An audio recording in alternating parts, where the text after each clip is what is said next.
हरिओम, नमो नमः। सिद्धवाणी चैनल पर एक बार फिर से उपस्थित हैं आपकी सेवा में एक रूप सिद्धि लेकर के। आज की रूप सिद्धि है स्थापयति। ये अण्यंत प्रक्रिया के अंतर्गत आती है। कहीं कहीं एमए प्रीवियस में लगा रखा है और कहीं सेमेस्टर सिस्टम जहाँ लागू है वहाँ सेम 2 में इसको लगाया हुआ है।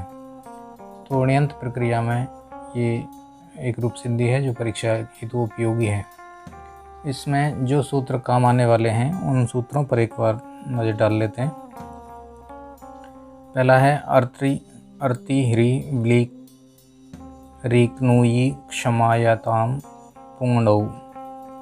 कहता है री ह्री ब्ली री क्नुयी क्षमाई तथा आदंत धातु।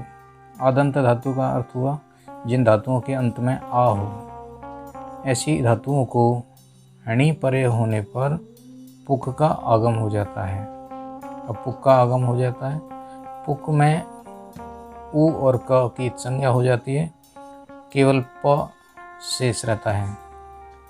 अब प का भी कहाँ पे होगा, तो आद्यंतो टकितो नियम से ये धातु के अंत में ही पुक का आगम होता है। दूसरा सूत्र आद्यंतो टकितो।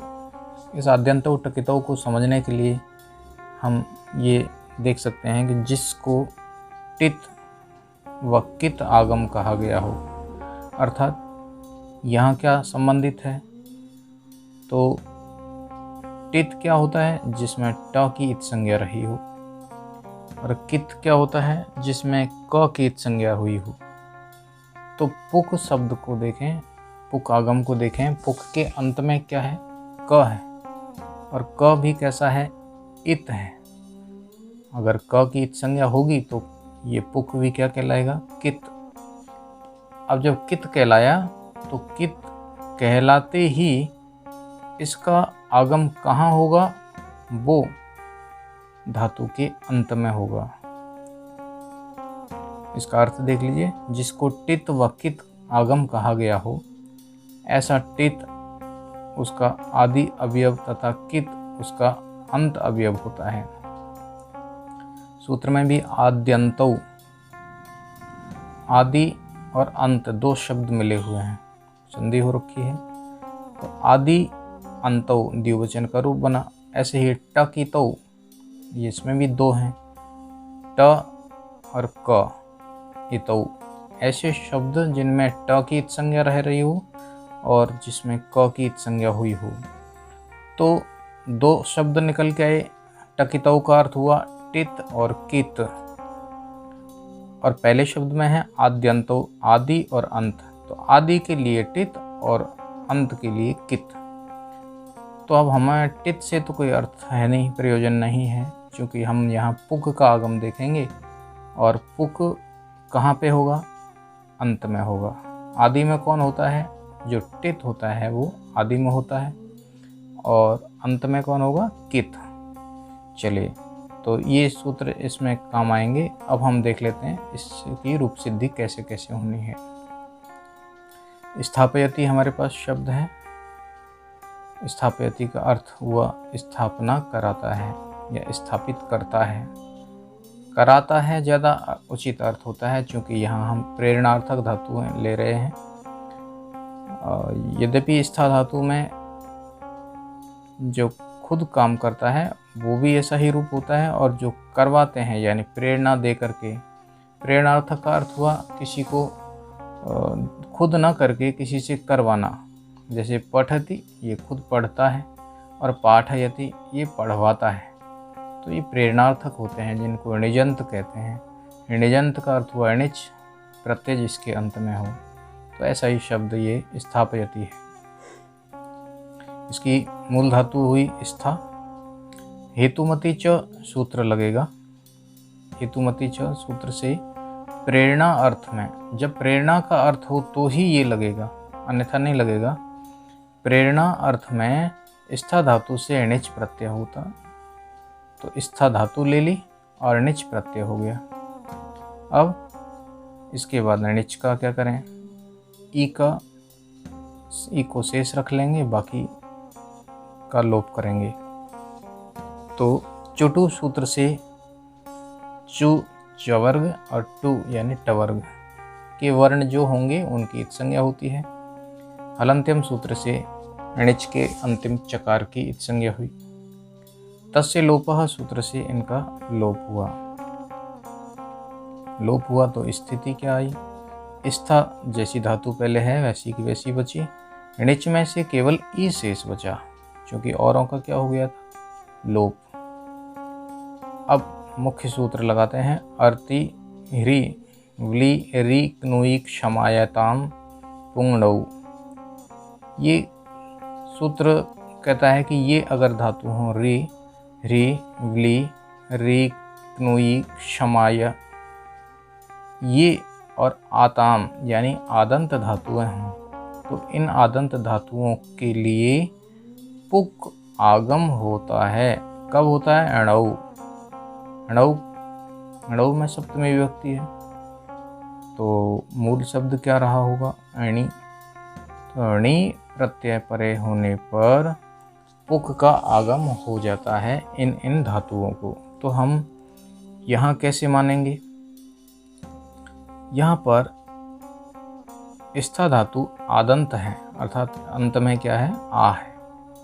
अंत में आ होने की वजह से हम इसको पुक का आगम कराएंगे। अब बात ये रही कि पुक का आगम लाएं कहाँ, स्था से पहले लाएं या स्था के बाद लाएं या ई के बाद में लाएं। तो नियम है आद्यंतौ टकितौ। उस आद्यंतौ टकितौ सूत्र की सहायता से हम, अगर टित होता तो धातु से पूर्व में लगाते हैं, और कित है चूँकि हमारा, तो वो धातु के अंत में लगाएंगे, अर्थात स्था प्लस पुक प्लस ई। इस तरह से इसकी स्थिति बनी। अब पुक में से भी हम पूरा काम में नहीं लेंगे, पुक के प का और प को शेष रख लेंगे, बाकी की इत संज्ञा हो जाएगी। तो अनुबंध लोप कहने का अर्थ क्या होता है कि जिस प्रकार के अनुबंध हैं, अनुबंध का अर्थ एक दूसरे से कोई निश्चित क्रम में बंधे हुए रहना। तो पुक में से जैसे उ की इत संज्ञा करेंगे, तो उ की इत संज्ञा के लिए उपदेश से अजनुनासिक इत, इस सूत्र से इत संज्ञा होती है। क की हलंत्यम सूत्र से होती है। अब जब इत संज्ञा हो जाती है तो तस्य लोपः से उसका लोप भी होता है। तो ये जो प्रोसेस है, ये पूरी प्रक्रिया ही क्या कहलाती है, अनुबंध लोप। यानी लोप करने के जो अनुबंध हैं उनके तहत ही इसका लोप समझा जावे। तो हमारे पास शेष क्या बचा, स्था और प हलंत, यानी उ निकल गया तो हलंत रह गया, और ई। अब हमारी धातु मिलके बनी स्थापी। इनको अगर हम मिला देंगे तो क्या बनेगा, स्थापी। अब सनाद्यंता धातवः सूत्र से स्थापी की हम धातु संज्ञा कर देते हैं। धातु संज्ञा हो गई। सनाद्यंता का अर्थ क्या हुआ, सनादि प्रत्यय जिसके अंत में है। धातु हो जाने पर वर्तमाने लट, इस सूत्र से लट लकार आया, तो स्थापी प्लस लट हुआ। अब कर्ता की विवक्षा में हमें तिप्तझी प्रत्ययों को भी लेके आना है। तो चूंकि रूप प्रथम पुरुष एक वचन का है, इसलिए प्रथम पुरुष एक वचन की विवक्षा में हम तिप प्रत्यय लाते हैं। हाँ, ये बात अलग है कि बहुसु बहुवचनम और द्वैकयोर द्विवचनैक वचने, उन सूत्रों की सहायता ली जाती है, परंतु चूँकि यहाँ आप स्नातकोत्तर स्तर पर अध्ययन कर रहे हैं, तो ये सामान्य सी बात है कि इसकी विवक्षा हम कहाँ से कैसे लेंगे और क्या प्रत्यय लाएंगे। तो हम तिंग प्रत्ययों में से प्रथम पुरुष एक वचन की विवक्षा हेतु तिप प्रत्यय का आगम करते हैं। आया, स्थिति बनी स्थापी प्लस तिप। हमें पीछे तिप में प जो है वो नहीं चाहिए, तो उसके लिए भी क्या करेंगे, इसका अनुबंध लोप कर देंगे। अब मुझे लगता है आप अनुबंध लोप को समझ गए होंगे। अनुबंध लोप हो गया। अब हो गया स्थापि प्लस ति। इसके बाद कर्तरी शप सूत्र से शप का आगम। शप का आगम, अब फिर से शप का आगम करके इस शब्द को पूरा काम में नहीं लेना है। इसमें से श और प की संज्ञा करेंगे और तस्य लोप से उनका लोप कर देंगे। और इसके लिए यहाँ लिखा है शब्द के श और प का अनुबंध लोप। बचा अ। ये अ और ई, यहीं पर इको यणची सूत्र नहीं लगा देना है, क्योंकि हमारा उद्देश्य हम क्या लेके चले हैं कि स्थापयति बने, कोई अनिष्ट रूप न बना दें। और उसको ध्यान में रखते हुए हमें यहाँ पर इको यणची सूत्र की सहायता नहीं लेनी है। इससे पहले हमें इसको गुण करना है। अब गुण के लिए क्या सूत्र है, तो सार्वधातु का अर्ध धातु का योग एक सूत्र है, उसको हम करेंगे। अब वो कब लगता है कि सार्वधातुक प्रत्यय या अर्धधातुक प्रत्यय परे में हो तो धातु के इगंत अंग को गुण होता है। यहाँ पर तिप जो प्रत्यय है अंतिम, वह अंतिम प्रत्यय तिप तिंग सित सार्वधातुकम से सार्वधातुक कहलाता है। सार्वधातु की क्या परिभाषा हुई, तिंग शित सार्वधातुकम। ऐसे प्रत्यय जिनमें तिंग हो वो सार्वधातुक कहलाते हैं, और ऐसे प्रत्यय जिनमें श इत रहा हो। तो यहाँ दोनों ही स्थितियाँ हैं, शप भी शित है और तिंग तिप है ही।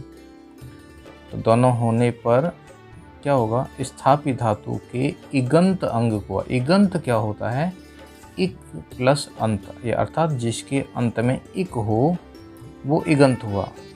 तो यहाँ पर हम सूत्र लगाएंगे तिंगशित सार्वधातुकम से तिप की सार्वधातुक संज्ञा। अच्छा, हम शप की भी सार्वधातुक संज्ञा मान के चलेंगे, क्योंकि शप भी शित है। सार्वधातु का अर्धधातु का योग सूत्र से धातु कौन सी हुई, स्थापि, इसके इगंत अंग को अर्थात अंतिम अंग को गुण करेंगे। अंतिम अंग क्या है, ई। तो ई को गुण क्या होता है, ई को गुण ए होगा। तो बना स्थापे प्लस अ प्लस ते। अब चूंकि स्थिति आ गई एचोय वायावह की, एचोय वायावह सूत्र से एक स्थान पर अय किया, अय होने पर स्थापय हो गया।